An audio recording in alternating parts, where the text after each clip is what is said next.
Hello students, BA part first paper second पाश्चात्य दर्शन। आज हम बात करेंगे पाश्चात्य दर्शन में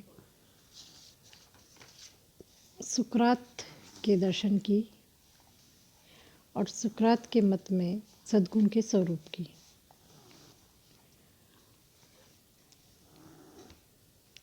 सुकरात की दृष्टि में सद्गुण। सुकरात के दर्शन में सद्गुण और ज्ञान जैसे शब्दों का प्रयोग बहुत ही व्यापक अर्थ में किया गया है। सुकरात के अनुसार किसी कला या व्यवसाय में विशेषज्ञता को सद्गुण कहा गया है और उसकी विशिष्ट जानकारी को ज्ञान। यह ज्ञान नैतिकता के ओतप्रोत मात्र तथ्यात्मक नहीं होता, अपितु आदर्शमूलक व्यवहारिक होता है। सुकरात का कथन है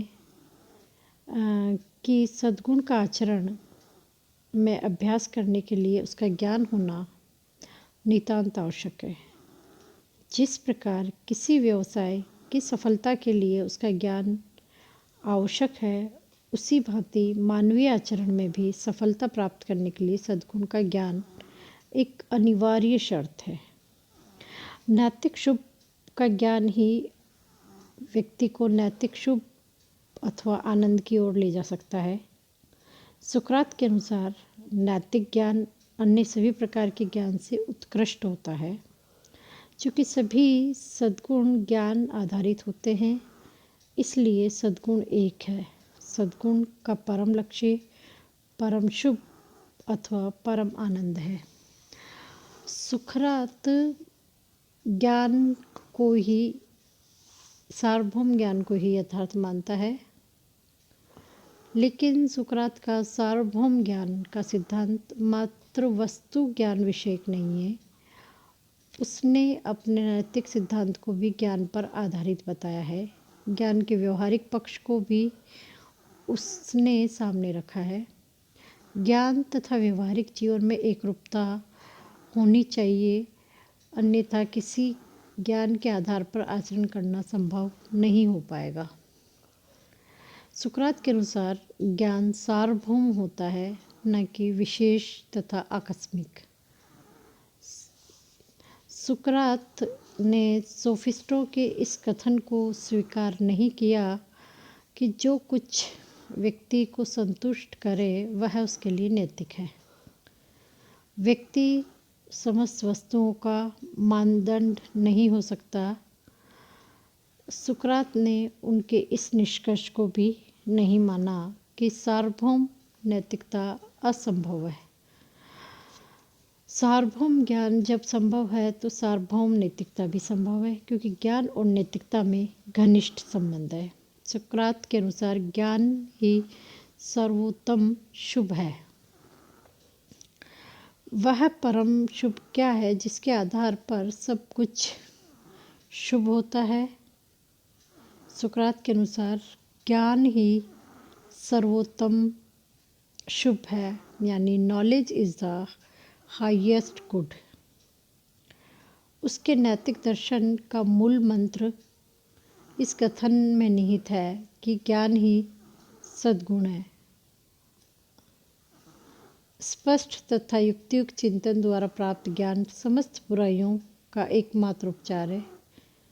किसी वायुयान को संचालित करने के लिए यह आवश्यक है कि उसकी यांत्रिक व्यवस्था का ज्ञान संचालक को हो, अथवा राज्य का शासन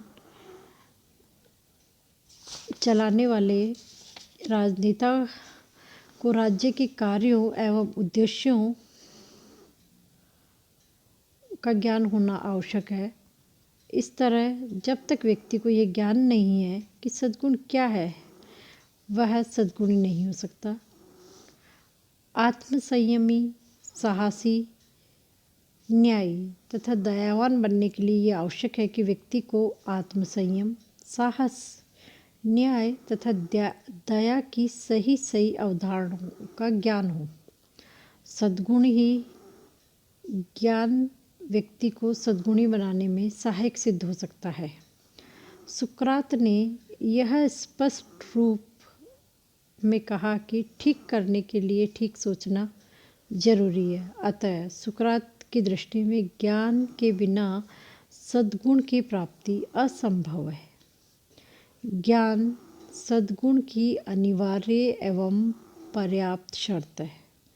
कोई भी मनुष्य बुराई को जानते हुए उसका अनुसरण नहीं करेगा, अर्थात शुभ या सद्गुण का ज्ञान होते हुए कोई भी व्यक्ति उसकी प्राप्ति से इनकार नहीं करेगा। हाँ, यहाँ यह स्मरण रहे कि शुभ अशुभ का ज्ञान सिद्धांत मात्र नहीं है, बल्कि एक दृढ़ व्यवहारिक विश्वास है।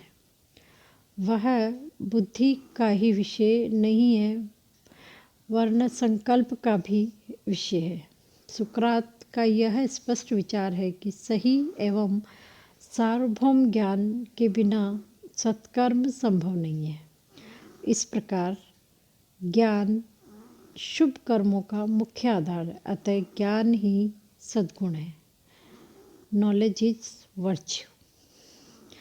सद्गुण एक है सुकरात के अनुसार, वर्च्यू इज वन।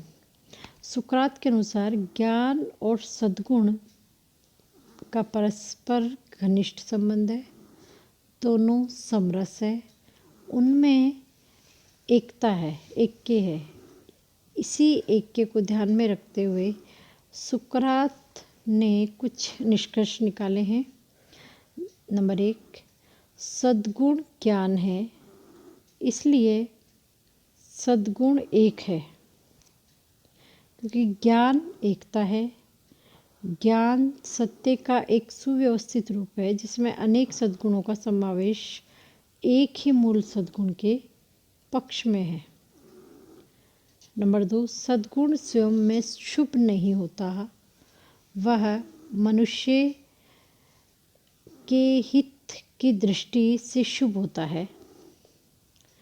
सभी उपयोगी तथा सम्मानयुक्त क्रियाओं का अभिप्राय जीवन को कम दुखी और अधिक सुखी बनाना है, अतः जो सम्मानयुक्त है वह उपयोगी तथा शुभ भी है। नंबर 3, सद्गुण और आनंद एक दूसरे से पृथक नहीं किए जा सकते हैं। कोई भी मनुष्य उस समय तक आनंद का अनुभव नहीं कर सकता जब तक कि उसमें सहनशीलता, साहस, बुद्धिमानी, न्यायप्रियता, दया जैसे सद्गुण नहीं हो। अतः जहाँ सद्गुण होगा वहीं आनंद होगा।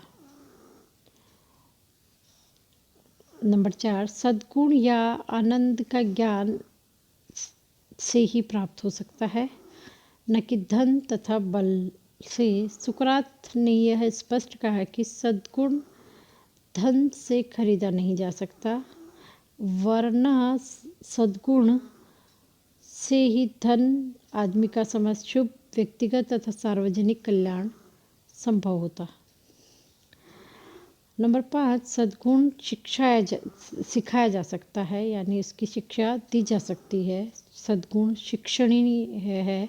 सद्गुण और ज्ञान में तादाद में है। सद्गुणी बनने के लिए ज्ञानी बनना ही पर्याप्त है। इस दृष्टि से कहा जा सकता है कि सद्गुण की शिक्षा दी जा सकती है, क्योंकि ज्ञान की शिक्षा दिया जाना संभव है। इस प्रकार सद्गुण को सिखाया जा सकता है, उसे धन द्वारा खरीदा नहीं जा सकता। सारांश है, सुकरात के ज्ञान सिद्धांत की एक विशेषता यह है कि ज्ञान और सद्गुण में घनिष्ठ संबंध है। सुकरात ज्ञान को जीवन के लिए उपयोगी बनाने के पक्ष में था। उसके अनुसार मानव जीवन का परम उद्देश्य सद्गुणी होना, अर्थात नैतिक जीवन व्यतीत करना है। सुकरात ने ज्ञान को ही सद्गुण माना, अतः उसकी दृष्टि से केवल ज्ञानी व्यक्ति का जीवन श्रेष्ठ जीवन होता है। ज्ञान और सद्गुण एक दूसरे से अपृथक है, इसलिए केवल ज्ञानी व्यक्ति ही उचित, अच्छा या शुभ कार्य कर सकता है। जिस व्यक्ति को उचित, अनुचित, अच्छा, बुरा या शुभ अशुभ का ज्ञान ही न हो, वह नैतिक कार्य कैसे कर सकता है। अज्ञान अनुचित कार्यों की ओर ले जाने वाला होता है। सुकरात के अनुसार अशुभ कार्यों का कारण सदैव ही अज्ञान उगता है। व्यक्ति यह जानते हुए कि यह कार्य बुरा है उसे नहीं करेगा। प्रत्येक मनुष्य आनंद प्राप्त करना चाहता है और आनंद सदैव शुभ कर्मों से ही मिलता है। अतः यदि मनुष्य को उचित या शुभ का ज्ञान है तो वह निश्चित रूप से उचित कार्य ही करेगा। शुभ कर्म करने से पूर्व शुभ का ज्ञान अति आवश्यक है। इस प्रकार सुकरात ने अपने ज्ञान सिद्धांत को न केवल तर्क से जोड़ा बल्कि उसे शुभ कार्यों की अनिवार्य शर्त भी बताया। न्यायप्रिय समाज ज्ञान एवं सद्गुण का ही परिणाम होता है। सत्कर्म करने की दिशा में ज्ञान एकमात्र पथ प्रदर्शक है। ज्ञान अंधकार एवं अंधविश्वासों को दूर करता है और वह मनुष्य को सम्यक सोच तथा सम्यक आचरण से समृद्ध बनाता है। धन्यवाद।